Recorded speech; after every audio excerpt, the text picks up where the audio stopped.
Guys, good morning, good day sa lahat guys, sa ating subscribers. So yun guys, naka kami encounter kami ng strong turbulence sa Cathay Pacific guys na biyahe namin kanina. So talagang napakalakas. Yun yung pinaka first time kong na-encounter na ganung kalakas na turbulence guys. Sobrang lakas talaga.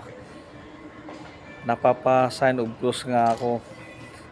Tapos napapa-shipa. Oo, makita yung sa video ngayon, na-upload ko na guys. So, panoorin nyo kung gaano kalakas ang turbulence talaga. Yung pala guys, may nag-request sa atin ng shoutout. Shoutout pala dyan kay Ramsky. Ramsky 9198 from Iligan City. So shoutout dyan sa iyo Ramsky ha.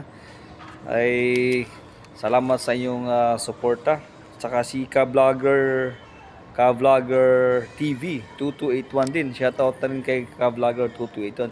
So sa lahat ng mga gusto magpa-shoutout guys, mag-comment lang kayo sa aking video at isa-shoutout ko kayo sa aking vlog. Alright. So thank you so much for watching guys. This is taga Mindanao ako. MB Maski BTV noon. At tayo ay traveling to Miami kasi nandun yung barko, nandun yung cruise ship guys. So travel ako ng Manila to Hong Kong, Hong Kong to JFK, New York. So kasalukuyan ay nandito ako ngayon sa JFK na airport.